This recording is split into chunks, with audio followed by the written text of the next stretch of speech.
All right, building a home gym sounds pretty simple, and it should be, until you realize you've cheaped out on junk that needs to be replaced, blown your budget on things you'll never use, or packed your gym like you belong on an episode of Hoarders. In today's video, I'm gonna cover the 3 most common mistakes it comes to when building your home gym and dealing with a budget. So let's jump right on in. All right, so the first mistake I see people make is not spending enough money. And I know what you're thinking, that's easier said than done. We all have budgets, and a lot of people just don't understand the difference between budget equipment, moderately priced equipment, and maybe some of the high-end commercial stuff.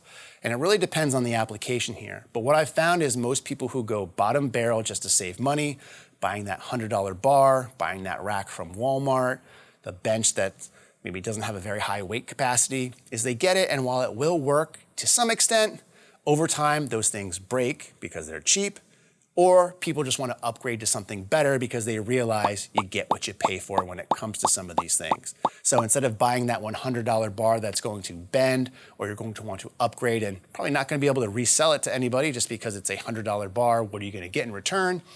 Just buy the $300 bar up front that's going to last you a lifetime and probably come with a lifetime warranty anyways. Same thing with racks. Those cheaper racks don't oftentimes have accessories that work with them, or attachments from other companies can't be retrofit on.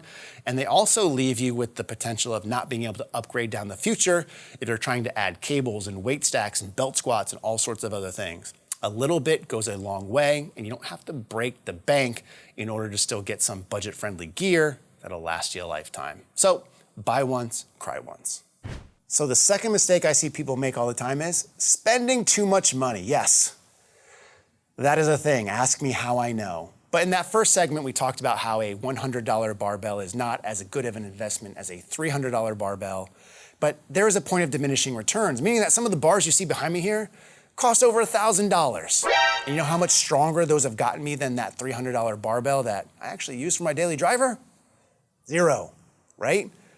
So you have to avoid getting into some of the fads, avoid getting into some of the name brand things just to do it. There is a point of diminishing returns in a lot of these pieces of equipment. You can get great pieces for a great price if you do your research. And the reason why this is important is, number one, you're not gonna bust through that budget, but also if you make smart decisions when purchasing your gear, you're going to be able to buy more of it and afford more of it.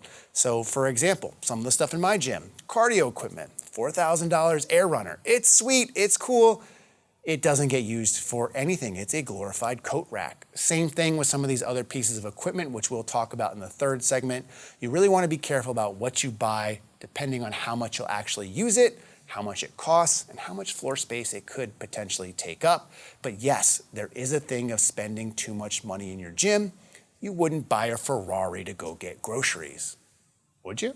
So the third mistake I see people make all the time is not spending their money wisely. Now, obviously we talked about not spending enough or spending too much, but actually what you buy is important as well, meaning that the things you should purchase should be versatile. Don't get caught up in the fads, don't get caught up in single-use items or items that take up large floor space, because your floor space is the most valuable asset you have, and the more floor space you have, the more stuff you could potentially shove into your gym. So if you're buying a big piece that takes up a lot of space and you only have one single use for it, it doesn't really do you any good. On the flip side, you could buy something like a landmine attachment, which isn't a very sexy buy necessarily, but it's a really small footprint. It's relatively inexpensive, and by throwing in the barbell that you're already going to own and the weights you already own, you open Pandora's box in terms of versatility and some of the movements you can do. And you can do that with a lot of rack attachments and add-ons as well. You could have a fully enclosed ecosystem within a rack now, from cable stacks to belt squats to lever arms to everything you can imagine they make that attaches to your rack, can be used for multiple different movements, and is relatively less expensive than buying the full big-on one-piece single-use case example. Another example is something like dumbbells, for example. The beginning shot of this video, I was sitting in front of a wall of dumbbells from 5 up to 100 pounds in 5-pound increments. They are great. They're also very expensive and take up a huge amount of space. In fact, they take up a whole wall of my gym, whereas I could buy adjustable dumbbells, which also cover that same range, and take up literally 1/10 of the footprint. So not only does it save me money, it saves me space, which I could then use to get even more stuff. So I really encourage you to don't buy for want, buy for need. Okay, so those are the 3 mistakes I see people make the most. Number 1, not spending enough money. Look, you're on a budget. I get it, we all are. But you could still save money and buy good equipment without buying the cheapest junk out there. There's a large library of videos from myself, Gluck, Coop, a ton of other content creators out there these days that review gym equipment.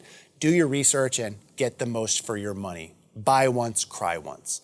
The second aspect is spending too much money, right? Just because you have money doesn't mean you have to buy the coolest thing you saw on Instagram or a name brand.